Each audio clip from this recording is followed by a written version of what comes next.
ఈరోజు అధిక మాసంలో శుక్లపక్ష ఏకాదశి తిథి ఉంది.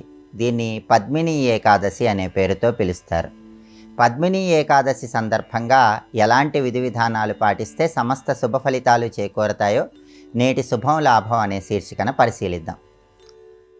మామూలుగా ప్రతి నెలలో వచ్చే ఏకాదశి తిథి కంటే అధిక మాసంలో వచ్చే ఏకాదశి తిథికి ఎక్కువ ప్రాధాన్యత ఉన్నట్లుగా పురుషోత్తమ మాహాత్మ్యం అనే ప్రామాణిక గ్రంథం తెలియజేస్తోంది.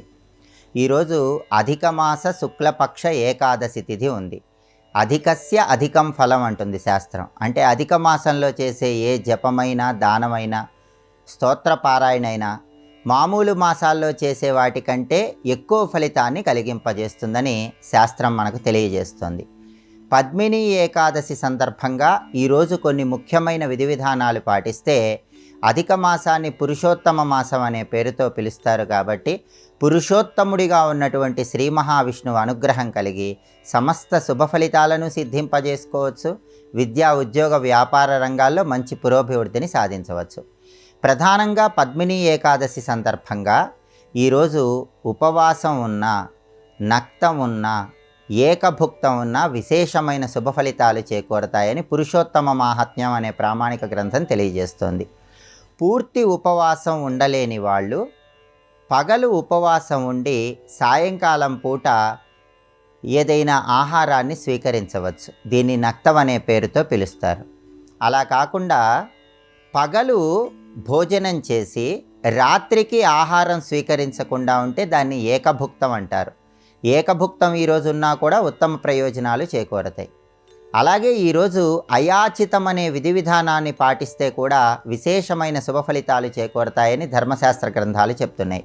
అయాచితం అంటే ఏంటంటే ఆహారం కోసం ఎలాంటి ప్రయత్నము చేయకుండా ఎవరు ఏది ఇస్తే దాన్ని మాత్రమే ఆహారంగా స్వీకరిస్తే దాన్ని అయాచితం అనే పేరుతో పిలుస్తారు. ఈరోజు నక్తం కానీ ఏకభుక్తం కానీ అయాచితం కానీ దేన్ని ఆచరించినా కూడా పురుషోత్తముడిగా పిలువబడే శ్రీ మహావిష్ణువు సంపూర్ణమైన అనుగ్రహం కలుగుతుంది.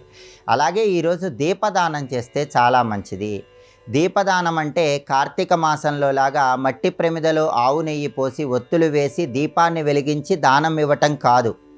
అధిక మాసంలో చేసే దీపదానం గురించి పౌరాణిక గ్రంథాలలో పురుషోత్తమ మాహాత్మ్యంలో ఏం చెప్పారంటే నిరంతరాయంగా అఖండంగా ఒక దీపము విష్ణుమూర్తి సన్నిధిలో వెలిగితే దాన్ని దీపదానం అనే పేరుతో పిలుస్తారని శాస్త్ర ప్రామాణికంగా చెప్పడం జరిగింది. అంటే మీ గృహంలో పూజా మందిరంలో శ్రీ మహావిష్ణువు స్వరూపమైనటువంటి చిత్రపటం దగ్గర ఒక ప్రమిదలో ఆవు నెయ్యి కానీ నువ్వుల నూనె కానీ పోసి ఈ రోజంతా కూడా అఖండంగా ఆ దీపం వెలుగుతూ ఉండేలాగా చూసుకోవాలి. లేదా మీ ఇంటి ఆవరణలో తులసి కోట దగ్గర అఖండంగా నిరంతరాయంగా దీపం వెలుగుతూ ఉండేలాగా చూసుకోవాలి. ఈ ప్రత్యేకమైనటువంటి దీపాన్ని విష్ణుమూర్తి దగ్గర సమర్పించినట్లయితే దీన్ని అఖండ దీపదానం అనే పేరుతో పిలుస్తారు. అలాగే ఈరోజు కొన్ని దానాలు ఇవ్వటం ద్వారా విశేషమైన శుభ ఫలితాలు చేకూరతాయి. వాటిలో ముఖ్యమైనటువంటి దానం అపూపదానము.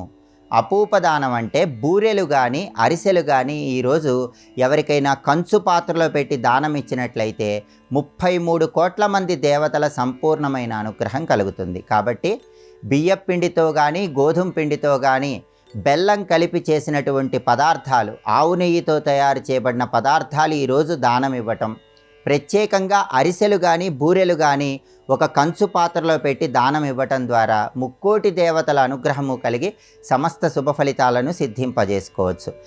దానం అరిసెలు ఇవ్వాలని భావించేవాళ్ళు ఆవు నెయ్యిలో అరిసెలు వేయించేటప్పుడు ఆ అరిసెలకి చిన్న చిన్న రంధ్రాలు ఏర్పడుతూ ఉంటాయి.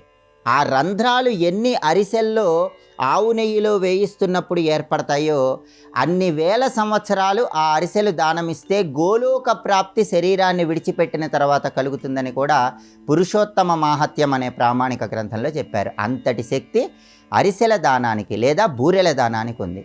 అలాగే ఈరోజు ఎవరైనా సరే సాలగ్రామ పూజ చేస్తే అద్భుత ఫలితాలు కలుగుతాయి. సాలగ్రామానికి జలంతో అభిషేకం చేస్తే దాన్ని ఇంద్రజలం అంటారు. అలా అభిషేకించినటువంటి ఇంద్రజలాన్ని ఈరోజు తీర్థంగా స్వీకరించడం ద్వారా కూడా విష్ణు కృపకు సులభంగా పాత్రులు కావచ్చు.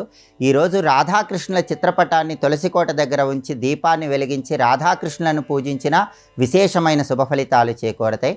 భాగవత గ్రంథాన్ని ఈరోజు దానం ఇచ్చినా కూడా అమోఘమైనటువంటి శుభ ఫలితాలు చేకూరతాయని పురుషోత్తమ మాహాత్మ్యం అనే ప్రామాణిక గ్రంథంలో చెప్పడం జరిగింది. కాబట్టి అధిక మాస శుక్లపక్ష ఏకాదశి, పద్మిని ఏకాదశి మామూలు ఏకాదశుల కంటే చాలా శక్తివంతమైన ఏకాదశి. ఈ సందర్భంగా ఈ ప్రత్యేకమైన విధి విధానాలు పాటించి విష్ణు కృపకు పాత్రులై పురుషోత్తముడనే పేరుతో పిలువబడే విష్ణుమూర్తి అనుగ్రహానికి ప్రతి ఒక్కరూ పాత్రులై సమస్త శుభ ఫలితాలను సిద్ధింపజేసుకోండి.